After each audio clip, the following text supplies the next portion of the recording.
Alrighty. Hello, everyone. Welcome to my channel. Thanks for tuning in. This is an educational channel. Try to check out great theories of everything, all-encompassing theories, grand unified theories, and great discoveries and concepts that you probably never heard about because they've been suppressed. There's some important person who has a lot of influence doesn't want you to know about this stuff because it might enhance your life. It might revolutionize your life in terms of your mental, physical, and spiritual upliftment and your personal sovereignty. So we're doing another Bible Decode today, number 319, and we've been looking primarily at the New Testament, and most of the videos are on the subject of the Roman origins hypothesis, massively suppressed theory that hardly anybody knows about, at least in my experience, and that is that the Romans, the Caesars of the late 1st century dynasty called the Flavian Caesars, are the true authors of the New Testament. They wrote it as a psychological operation in order to mollify the Jews, to tame the Jews, to domesticate the Jews, to assimilate the Jews, who were having a lot of trouble assimilating, being that they were a separatist people with a jealous and zealous God who was also obsessive compulsive and had a great deal of rituals and strictures that they had to honor and that they were willing to die for. The Jews were a big pain in the butt for the Romans to govern ever since they had pulled into Judea in 63 BC for over 130 years. There were constant uprisings and revolts, assassinations, terrorist attacks, and outright wars against the Romans by the Jews. You know, the Jews were waiting on their Jewish Messiah to come and help them overthrow the Romans at this time. And this culminated in the war called the War of the Jews from 66 until 73 AD, where 3 self-proclaimed Jewish messiahs actually did eventuate the puppet leaders of the Roman puppets called the Herods, Herod Agrippa II, to flee Jerusalem and head back to Rome. And so this revolt was temporarily successful until Emperor Nero brought in the army with General Vespasian at the helm. And for the next 7 years, General Vespasian and his son General Titus utterly destroyed Jerusalem and left most of Judea in a shambles, and eventually killed a hell of a lot of Jews, and eventually triumphed and humiliated the Jews, raided the temple, took all their gold and other precious things and all of their sacred books and sacred everything, and brought it to Rome, brought all the Jewish survivors to Rome and put them in slavery to build the Colosseum, and so on and so forth. So it didn't turn out very well for the Jews, but they were still resilient, and the Romans knew it, and the Romans were concerned about them, reviving themselves and doing the same thing again years later. And so they came up with this psychological operation, which had already kind of been in planning stages already, to write a an alternative narrative of a Jewish Messiah who instead was a Prince of Peace and who believed in rendering unto Caesar what is Caesar's and walking the extra mile with the Roman soldiers' pact and turning the other cheek to oppression, while at the very same time attacking his own people, the Jews, by overturning the tables of the money changers, the Jewish money changers, who were there to facilitate the sacrifice and castigating the Jews who were selling small animals for those sacrifices, and telling his Jewish followers to abandon their families to follow him. And so this particular Jewish Messiah named Jesus was a Roman invention and served the purposes of the Romans, quite well. And actually, many of the words that are written in the New Testament have been were used for over 1,000 years to justify the feudal system and the near slavery conditions that occurred in the dark ages of Europe, from 300-400 AD all the way up until the Renaissance. And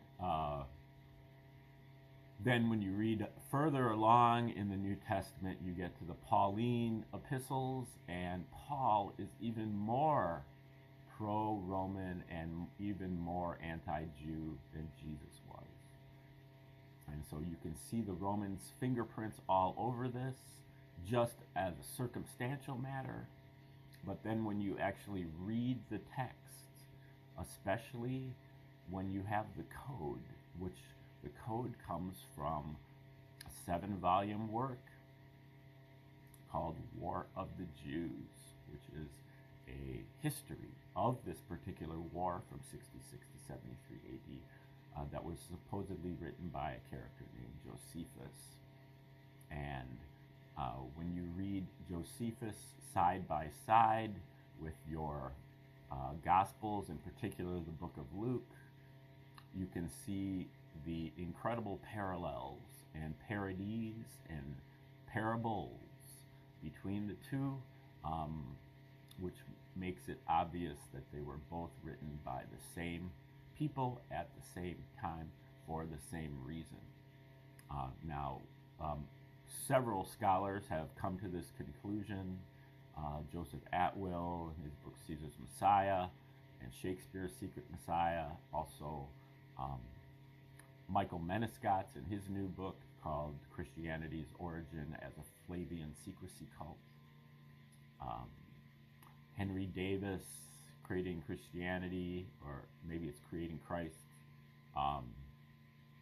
James Valiant, and Abelard Reuchlin, The True Authorship of the New Testament. Ralph Ellis touches on the subject in his books, Jesus, King of Edessa. Bruno Bauer, going back to the 19th century, Christ and the Caesars. Sir Ronald Syme at Oxford in the early to mid 20th century, and James Ballantyne Hannay in the early 20th century at Oxford, along with the people that put out the Encyclopedia Biblica at that same time. And now we're looking at Cliff Carrington and some of his blog sites, and now we're looking at another author named Roman Piso, who I believe has a lot of books, but he's got a ton of articles that are on this ResearchGate site. And Piso, as the others, believes that Josephus was the true author of the New Testament, but does not believe that Josephus actually existed, but that he was a pen name of some other Romans, very powerful Romans, who happened to be his ancestors, the Piso family, in particular Arius Calpurnius Piso and his children and grandchildren, and then became the family legacy. They all generations and generations of Pisos afterward were all in on it, because they are the ones who became the emperors, and they are the ones who became the popes. And they were the early church fathers and many other authors. And Roman Piso's working hypothesis is basically that all of the ancient works, regardless of genre, regardless of region, they were all written by the royals, by the royal families and their courts, whether it's the pharaoh or the Caesar or the king. Everything that was written before the printing press was written by representatives of the royal families. And they disguised this fact because they wanted to make it seem like there was kind of diversity of opinion, and they disguised it primarily with this royal language, which he calls the royal language, kind of using coded language, a ton of different alias names. Most of these royals had several names to start with, and they would permutate those names by switching consonants or moving a vowel around, also using nicknames and using different languages. So like Piso means Piso, P-I-S-O, what could also be an anagram of that is Ippos, I-P-P-O-S, which means horse in Greek maybe. And so he could use the word horse in Latin to convey to the royals that that's who he's talking about. The royals understood how to decode this stuff, because that's what especially the Romans loved playing these little word games, enigmas, codes, and secret languages, and they had got entertainment out of it. And that is really how the New Testament is structured. It's a big code that you have to kind of understand in order to be able to decode. But the main decode that is probably the place that you would start when looking for this is to look for the Flavian signature. The Flavians are the dynasty of Caesars from 69 to 96 AD that Vespasian, the general who eventually became emperor, and his son Titus, and then Titus's younger brother Domitian. And if you read Josephus, get to the passage, I believe it starts in book 3, when Titus comes on the scene. Okay, when Vespasian gets called back to Rome to become the new emperor, and Titus comes on the scene. And then you take over in Luke. It's approximately like Luke chapter 4, I think. I'll have to look it up where exactly it is, but whenever Jesus' ministry begins, and you follow the parallel ministry of Jesus and the military campaign of Titus, and they are identical. They both go to the same places in the same order, and they encounter parallel events at each location. Generally, what happens is that what happens to Jesus happens metaphorically, or he uses a parable or some type of symbolic language to express what he's saying. And then when you get to Titus, Titus does the same thing, but he does it literally. And so the first example is where Simon and Andrew on the fishing boat encounter Jesus, and Jesus tells them to come follow him, and they will become fishers of men. And then you go to Titus at the very same location on the Sea of Galilee.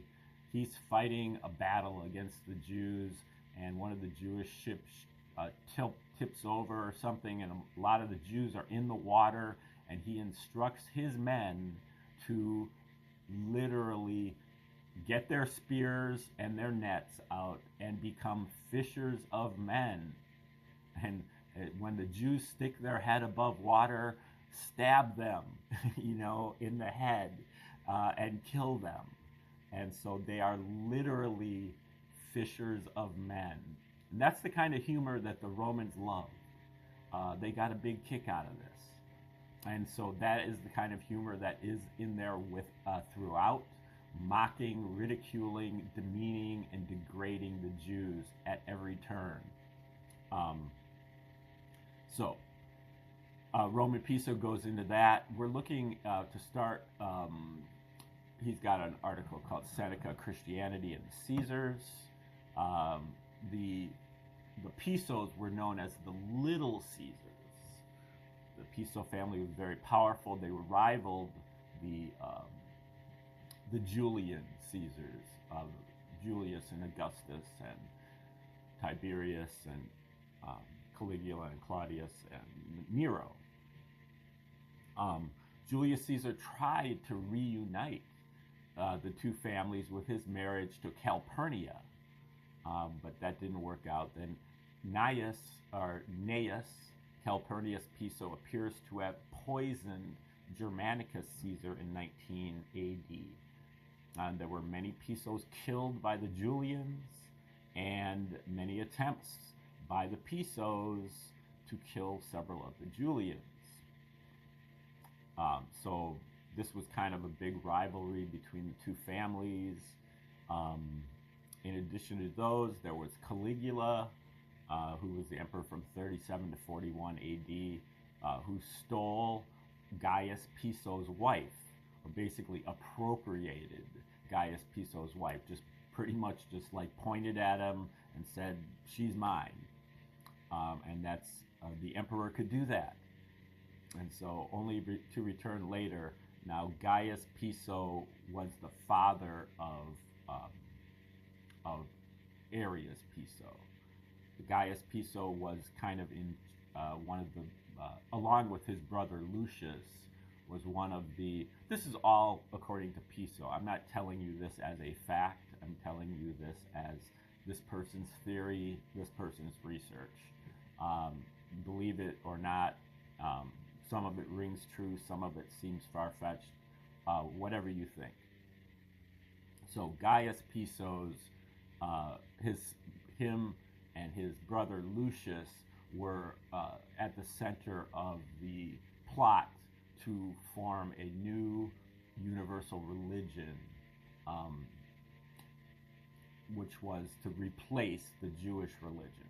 That's really what the Romans wanted to do, is they wanted to basically emasculate or prune or tame or domesticate the Jewish religion in particular, but the Jewish culture entirely, and to graft themselves onto it. And so you can see, what the Flavians did is they wrote the New Testament and they backdated the story by 40 years. That's why everything that Jesus does is exactly 40 years ahead of what Titus does. But also, that enables them to have Jesus make a number of prophecies in the New Testament that come true literally in the pages of Josephus's War of the Jews. In particular, the prophecy of the destruction of Jerusalem. And Jesus says that, there will not be one stone left upon the other, or something to that effect. And he says that this will be the sign of my second coming. And so when Titus, literally in the pages of Wars of the Jews, leaves not one stone upon another when he destroys Jerusalem, he is also declaring that he is the second coming of Jesus. And so that's what you have. You have this long legacy going all the way back to Adam and Eve, to Seth, to, I don't remember what the orders are, Enoch and Noah and Abraham and Moses and David and Solomon, all the way up to Jesus. So Titus is the literal culmination of the entire Jewish legacy and tradition. That's how the Romans wrote it. And again, that's another mockery that the Romans are doing here with this psychological operation. So, various scholars of religion and philosophy were contacted and asked to participate in the creation of a new religion. That includes Gaius Piso and Lucius Piso, also includes Seneca the Younger, and the other famous Roman writer named Lucan. The Herods, the Herodian leadership of the time, who were also hierarchy of the Sadducees, together with Emperor Tiberius, set up a committee. Okay, they saw that this was a problem even in Tiberius's time, which is the time that Jesus was actually said to have lived. Tiberius was the emperor from 14 to 37 AD, and they set up a committee situated at the city of Tiberias, obviously named after the emperor. Most of the main participants were scholarly Romans and included Lucius Calpurnius Piso, Seneca the rhetorician, who was Nero's tutor when Nero was a child. And now Nero hasn't entered the picture yet, but Nero is still a child at this point. The committee to create a new religion was officially disbanded sometime after Tiberius died. And Roman Piso says only 2 of the participants appeared to keep working on this script of the new book that's going to replace Judaism. And those were Seneca the Younger and Lucius Piso. And eventually, when Nero becomes the emperor in 54 AD, he is contacted by the Piso family to ask him to allow them to refine and implement this new Roman religion that they had been working on. And according to Piso, they were working on a book that was called Marcus, the Book of Mark. And but Nero was not up for it. Appears that he may have been Gaius Calpurnius Piso Arius' father, who had been the one to approach Nero. But since Nero was married to Poppaea, and she was a big sympathizer of the Jews, Nero was not down for it, and he rejected their idea. This is, again, according to Piso. And so the Pisos began to plot the assassination of Nero. And Nero found out about it. And he had them arrested and executed, including Seneca the Younger and Gaius Piso in 65 AD. So they had not written any published material at this point.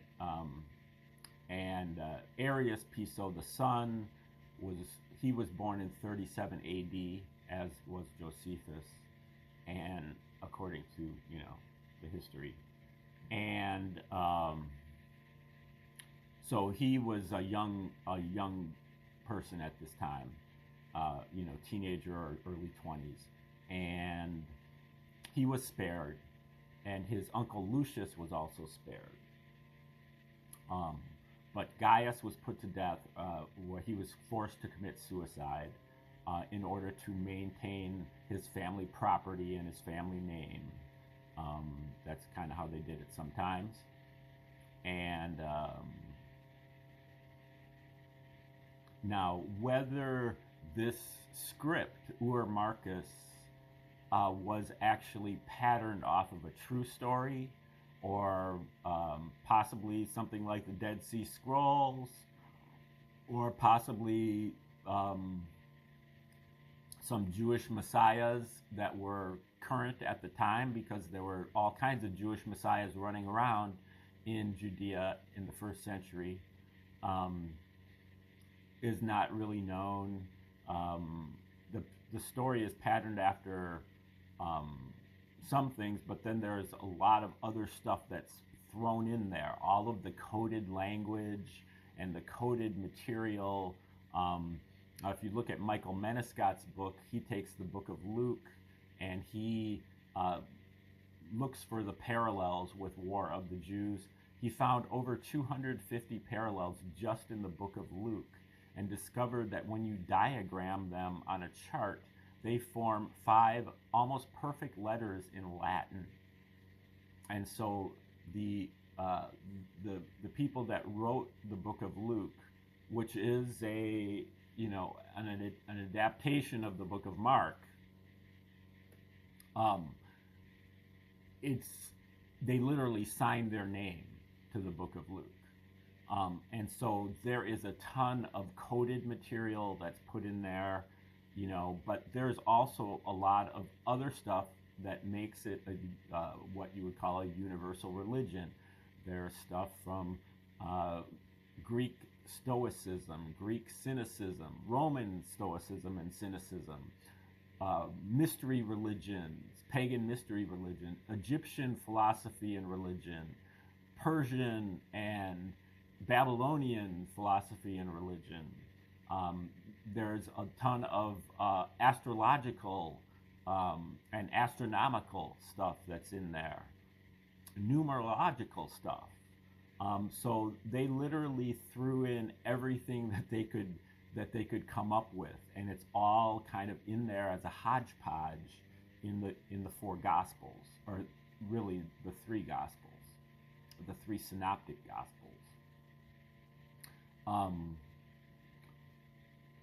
So eventually, the name title Christ is inherited from Crestus, from Mithridates and Crestus ancestors. I'm not sure about that. Vespasian was a descendant of King Herod, and therefore a cousin of the Herodian leadership of the time. Vespasian becomes emperor in 69 AD. Before that was the general fighting the Jews. And so he was already, intimate with the Herods, and probably needed the Herods to put in all the Jewishness into the New Testament, all of the prophecies that go back to the Old Testament, and so on and so forth. Clearly, whoever was writing the New Testament had a pretty good working knowledge of the Old Testament. The Herodians, therefore, were given advance notice to leave Judea and move to Rome before the attack upon Judea by Vespasian and his son Titus. Okay, now he's moving into kind of a different article where we're talking about Pliny the Younger and Emperor Trajan. In a much later period, Trajan became the emperor in 98 AD, and Pliny the Younger was one of the younger foster brother of Arius Piso, and he was in charge of writing the Pauline epistles along with Piso's younger son Justus.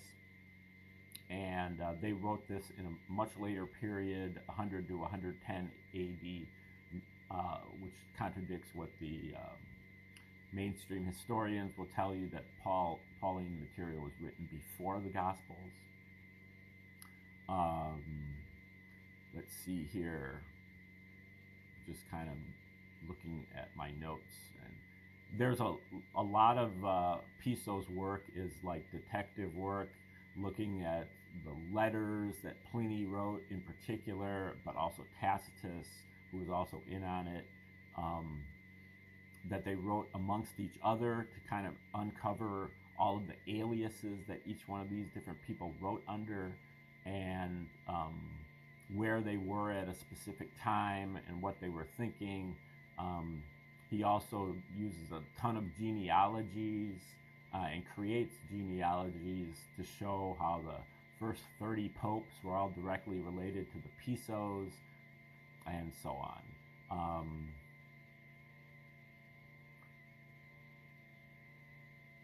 And now he's just kind of talking about a lot of family intrigue, like how they were intermarrying with each other. Caligula married, Caligula's sister was married into the Trajan family, and so on.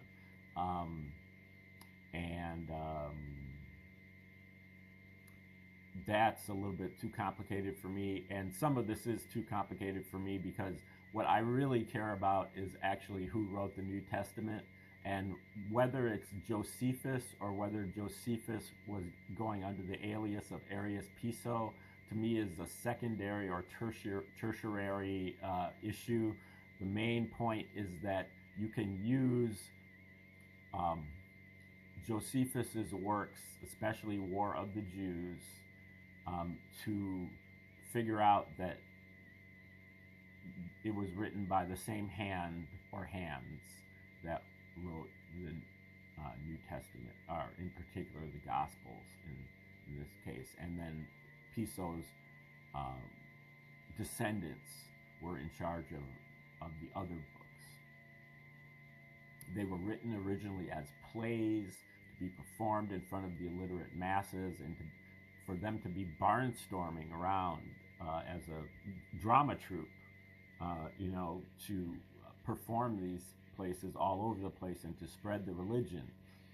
But it didn't really work. The religion never really caught hold in the first and second centuries, and required a propaganda campaign throughout the second and third centuries from all of the church fathers who were also members of the Piso family, to make it seem like there was a lot of discussion and debate and passionate interest in this burgeoning religion. And they appointed a lot of bishops of Rome or popes that were in charge of the church, even though the church only existed on paper and hardly had any type of following whatsoever until the early 4th century, when Constantine came on the scene. And so obviously the stories that you hear about persecution of the Christians are overblown at best, if not entirely fictitious, and many of them were actually persecutions of Jews. It's more Jews versus lions than Christians versus lions. Now there were some Christians. The Christians that were really executed were not executed for being members of the Roman royal families, because most of the early Christians were of the Roman royal families, like Titus's family. Okay, we're going to stop there, and we're going to take over tomorrow with an article called How the Piso Family Performed Miracles. This might get into some interesting stuff. I hope that we get into some of the hero of Alexandria. But we're moving slowly through this, and he is very wide-ranging, and so there's a lot of different stuff here, and it can be a little bit disjointed and disorienting, but it's extremely explosive because not only does it demolish Christianity, or at least the New Testament, but it also demolishes the work of Josephus, who is the primary historian that historians rely on for ancient history, especially of the first centuries AD and BC. And it destroys a lot of the other ancient writers who are all aliases of Arius Piso, all the way from Aristotle to Claudius Ptolemy to Plutarch to Nicomachus of Gerasa, hero of Alexandria, and then also demolishes the church fathers it demolishes the all of the early popes and bishops of Rome, and it demolishes the Apocrypha. The Romans were also in charge of writing the Apocrypha, the Piso family in particular. We kind of went through that in the previous 2 episodes. So, and then when you go into the more recent period, say after the printing press, he talks about how all of these people were inner circle members, all of these different writers, that they knew what the game was, but they couldn't reveal it, overtly. But they wrote about it in coded language, such as William Shakespeare. Every one of Shakespeare's plays is on the topic of the Romans wrote the New Testament. And it is a counterattack written by a Jewish woman named Amelia Bassano, who's written about by Joseph Atwill and John Hudson in his book Shakespeare's Dark Lady. And that it was an attack, a counterattack from a Jew against the Gentiles. And so many of the same ruses and parodies and parables that are used by the Romans in the New Testament are used against the Romans or the Gentiles by Amelia Bassano, aka William Shakespeare. But many other authors, including Cervantes, Shelley, Frankenstein is about Jesus, Tolstoy, Emerson,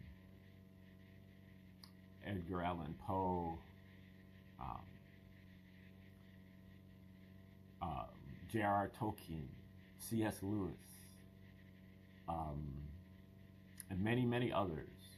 They also knew what the game was, and they tried to write about it without, getting their heads chopped off. And so, because it was passed along from generation to generation, the secret about the true authorship of the New Testament. And so if they are part of these royal families, they would have heard about this. The other people that would have known about it were the people that wrote the Talmud, because the Jews, the Pharisaic Jews, were given a land grant by the Flavians to establish this Jerusalem Talmud, which was kind of a exegesis on all of the Jewish scriptures, and it's just an endless, analyzation of those things. And they were eyewitnesses to the creation of the Christ, of the Christ character in the New Testament. And so they wrote about it obliquely as well, and they passed it along also to their children. And this also sheds a great deal of light on why the anti-Semitism was so popular, because the Romans knew what the game was, and they knew that the Jews were trying to expose what the game was. This whole psychological operation still lasts until today, but especially up until the Middle Ages, through the Middle Ages up to the Renaissance, because this is what kept this feudal system in place. And so the Jews were a constant threat to the Roman order for over 1,000 years. And this is what, really is fueling a lot of the anti-Semitism. These rabbis, because that was the start of the rabbinical Judaism, this campus at Jaffna where Yohanan ben Zakkai started the Pharisaic Jews in writing the Talmud and the beginning of rabbinical Judaism. So that also demonstrates how the Romans were totally, it was totally part of their method of operation to create new religions for propagandistic purposes. They did so with the Pharisees, and they did so with the Jewish zealots. They just used two different vehicles for the same ends. But the ones who wrote the Talmud had much more of an ability to fight back than the ones that were kind of indoctrinated with the New Testament scriptures. Anyway, we will return tomorrow and discuss this again some more, and hopefully make a little bit more progress. But you know how I am, and get into rambling, and every once in a while I say something that is, you know, relatively coherent and intelligent, and you have to sift through probably a lot of rambling. So, thanks for tuning in today. Like, share, subscribe, and have a great day.